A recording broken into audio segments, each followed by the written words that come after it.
Welcome to Grow Money Solution. इस channel पर हम stock market update analysis strategies के बारे में बात करते हैं, साथ ही आपको डेली ट्रेडिंग कॉल्स भी देते हैं, एजुकेशनल ट्रेडिंग स्ट्रैटेजीज बताते हैं। इस वीडियो में बात करेंगे बैंक निफ्टी के बारे में, साथ ही बैंक निफ्टी से रिलेटेड स्टॉक के बारे में भी बात करेंगे। अगर आप हमसे जुड़ना चाहते हैं तो हमारा व्हाट्सअप लिंक आपको डिस्क्रिप्शन में मिल जाएगा। हमारे साथ जुड़ने पर आपको स्टॉक्स, बैंक निफ्टी की कैश ऑप्शन और फ्यूचर की फ्री ट्रेडिंग कॉल दी जाती है। इस वीडियो को स्टार्ट करने से पहले प्लीज़ हमारे चैनल को सब्सक्राइब कीजिए, साथ ही बेल आइकन को दबा लीजिए ताकि आने वाले वीडियो की नोटिफिकेशन आपको मिलते रहे। चलिए स्टार्ट करते हैं वीडियो को। बैंक निफ्टी का ये 5 मिनट के टाइम फ्रेम का चार्ट है। मैं इंट्राडे के लिए बात कर रहा हूँ।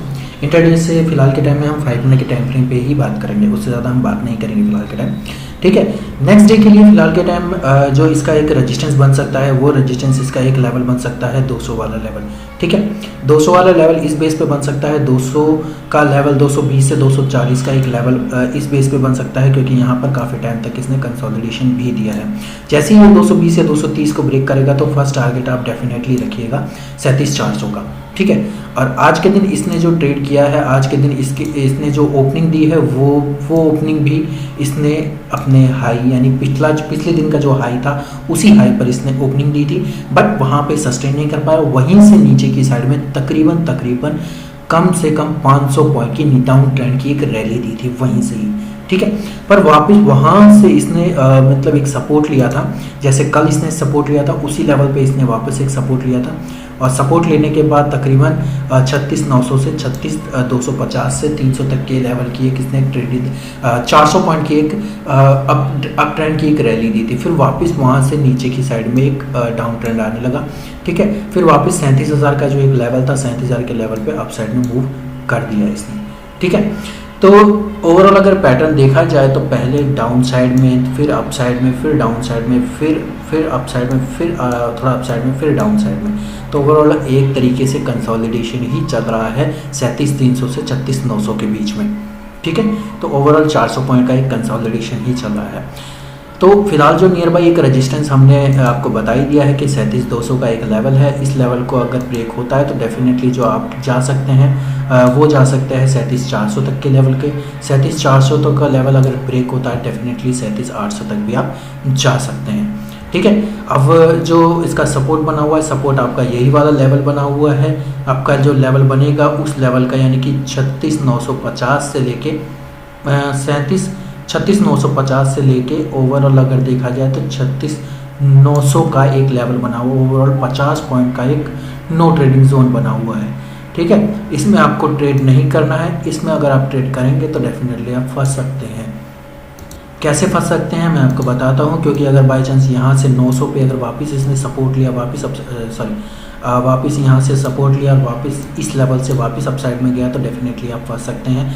मान लो अगर आपने पुट बाय किया है तो वापस ये आपका लॉस में कन्वर्ट हो सकता है। आपका प्रॉफिट यहाँ से तो आपको प्रॉफिट हो रहा होगा, वापस यहाँ से काफ़ी तेज़ी से अप साइड में अगर जाएगा तो आपको लॉस हो सकता है, तो यानी आपका प्रॉफिट लॉस में बदल सकता है। तो ये तो एक तरीके के सपोर्ट और रेजिस्टेंस है इसके। इस लेवल पे अगर आपको ब्रेक करता है तो डेफिनेटली आपको कम से कम 200 पॉइंट की रैली आपको आसानी से मिल सकती है। यानी कि 37,200 को लेवल को अगर ब्रेक करता है, 37,220 से 230 के लेवल को अगर अप साइड में ब्रेक करता है तो आपको बाय करना है 400 तक के लिए। अगर ये नीचे की साइड में यानी कि 36,950 के लेवल से लेके 36,900 के लेवल को अगर नीचे की साइड में ब्रेक करता है तो आप इस लेवल यानी 36,600 के लेवल तक भी जा सकते हैं डाउन ट्रेंड में, क्योंकि इसकी डाउन ट्रेंड में यानी कि एक तरीके से राउंड पैटर्न बना हुआ है। यानी कि कंसोलिडेट तो कर रहा है पर वहाँ सस्टेन नहीं कर पा रहा है। ओवरऑल अगर देखा जाए तो पहला तो ये पैटर्न यहाँ से थोड़ा सा अप साइड में गया, फिर वापस यहाँ डाउन ट्रेंड में, फिर अप साइड में, और वापस अब ये डाउन ट्रेंड में जाने के लिए तैयार है। यानी कि ओवरऑल एक तरीके का हेड एंड शोल्डर कह सकते हैं, हेड एंड शोल्डर पैटर्न बनाया है, बट एक तरीके से नॉर्मली ये डाउन ट्रेंड की ही निशानी पर है। ठीक है, डाउन ट्रेंड की निशानी पर इस बेस पे है। मैं आपको दिखा देता हूँ, जैसे कि एक ट्रेंड लाइन अगर मतलब करें तो इस लेवल पे यहाँ से इस लेवल पर ये अगर अपसाइड में जाना भी होगा तो इसको 37,200 को ब्रेक करना ही पड़ेगा, तभी ये अपसाइड में जाएगा 37,400 तक। अब 37,400 का एक लेवल बना हुआ है यहाँ तक, इस लेवल को भी इसको ब्रेक करना पड़ेगा, तभी ये अपसाइड में मूव और ज़्यादा करेगा। ठीक है, ये तो इसके सपोर्ट, रेजिस्टेंस और अपसाइड और डाउनसाइड के टारगेट भी हैं, और मतलब इसमें मूवमेंट कहाँ से हो सकती है वो भी आपको बताया। और फिलहाल में इसका जो ट्रेंड है वो नेगेटिव ही है, पॉजिटिव ना ले तो बेहतर है। मैंने आपको पहले भी बताया और 3-4 दिन पहले ये भी बताया है कि जैसे इसका कोई भी रेजिस्टेंस टच होता है, यानी कि 00 वाले पैटर्न के बेस पे एक रेजिस्टेंस बेस पे एक पैटर्न बनता है, वैसे टच होते ही आपको वहाँ पर सेल के लिए तैयार हो जाना है। यानी 37,400, 37,300, 37,200, 37,100, 37,000 ऐसा एक लेवल है। लेवल थोड़े थोड़े ब्रेक होते हैं तो आप 100 पॉइंट की रैली आसानी से ले सकते हैं, कोई बड़ी बात नहीं है। और 37,000 का लेवल ये ब्रेक नहीं कर रहा है। अगर जैसे ये ब्रेक करके वन डे टाइम फ्रेम पे नीचे की साइड में क्लोजिंग देता है तो डेफिनेटली 36,400 और 36,500 का लेवल पे फिर दोबारा ये आपको दिखाई दे जाएगा। ठीक है, अब बात करते हैं हमारे स्टॉक के बारे में, बैंक निफ्टी से रिलेटेड स्टॉक के बारे में। बैंक निफ्टी से रिलेटेड स्टॉक है हमारा ICICI बैंक। ये 1 आवर की चार्ट है, मतलब 1 आवर का चार्ट पैटर्न है। चार्ट पैटर्न में हमें ये 1 आवर के चार्ट पैटर्न में आपको डायरेक्ट ही पैटर्न दिखाता हूँ, कोई वैसा नहीं है कि पहले ये 1 आवर का दिखाया, 1 डे का दिखाया, फिर 2 दिन का, ऐसा कुछ नहीं। मैं डायरेक्ट आपको पैटर्न दिखाता हूँ यहाँ से लेके इस लेवल पे, यानी कि ओवरऑल अगर देखा जाए इस लेवल पे एक पैटर्न बन रहा था। अब इस ट्रेंड लाइन को अप साइड में ब्रेक करके ये क्लोजिंग दे रहा है, तो ओवरऑल इस लेवल पे भी अगर एक ट्रेंड लाइन खींची जाए, नॉर्मली छोटी सी एक ट्रेंड लाइन खींची जाए, तो वो भी यहाँ से, यानी कि अगर आपको ट्रेड करना भी हो तो इस लेवल से आप प्रॉफिट ट्रेड कर सकते थे। ठीक है, चलो कोई बात नहीं, वो तो एक नॉर्मली चीज़ है, कोई बड़ी बात नहीं है।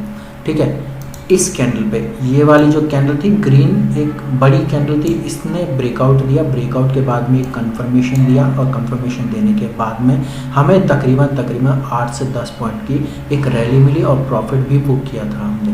ठीक है, अब जैसे इसने अप साइड में मूवमेंट किया तो डेफिनेटली 50 से 60 पॉइंट का एक लेवल हमने आपको बताया भी था कि अगर ये 750 को अप साइड में ब्रेक करके क्लोजिंग दे देती है तो डेफिनेटली मैं इसके लेवल पर 770 से 780 के लेवल पर डेफिनेटली मैं जाऊंगा ही जाऊंगा, क्योंकि ये डाउन ट्रेंड, यानी डाउन ट्रेंड की निशानी अभी नहीं बन रही है। ICICI बैंक अगर बैंक निफ्टी नीचे की साइड में जाता है तो ये भी जाएगी, मतलब ICICI बैंक भी नीचे की साइड में जाएगा। अगर बैंक निफ्टी नहीं जाता है तो डेफिनेटली इसके टारगेट 790 तक आसानी से आपको मिल सकते हैं आने वाले 1 या 2 दिन के अंदर। ठीक है, तो ओवरऑल अगर देखा जाए तो ICICI बैंक बुलिश है। बुलिश में इसको थोड़ा सा बाय कीजिए, थोड़ा सा सपोर्ट लेके थोड़ा सा अपसाइड में अगर जाता है, मतलब सपोर्ट लेता है, जैसे ही फिर सपोर्ट पे आता है, मतलब 10-10 पॉइंट का सपोर्ट, यानी ओवरऑल 50, 40, 30 अगर देखा जाए तो एक लेवल अगर बनाए हम तो उस लेवल पे अगर सपोर्ट बनाए तो सपोर्ट पे वहाँ से आप थोड़ा थोड़ा बाइंग कीजिए, क्योंकि वहाँ से जैसे ही सपोर्ट लेगा तो काफ़ी बड़े लेवल के लिए तैयार हो सकता है। 750 का एक लेवल है, जैसे ही ये टूटता है तो 730 या 720 के लेवल आपको दोबारा दिख सकते हैं। तो फिलहाल के टाइम में मैं इसमें बुलिश हूँ, तो बुलिश में 760 के बाद ही रहूँगा। 760 को जैसे ही ब्रेक करता है 1 आवर की टाइम फ्रेम की चार्ट की कैंडल, तो फिर उसके बाद जो नेक्स्ट कंफर्मेशन कैंडल होगी उसी पे मैं बाय करूँगा 790 के टारगेट के लिए 2 या 3 दिन के लिए। वीडियो अगर आपको अच्छा लगा तो वीडियो को लाइक कीजिए, चैनल को सब्सक्राइब कीजिए, साथ ही बेल आइकन को दबा लीजिए ताकि आने वाले वीडियो का नोटिफिकेशन आपको मिलते रहें। धन्यवाद।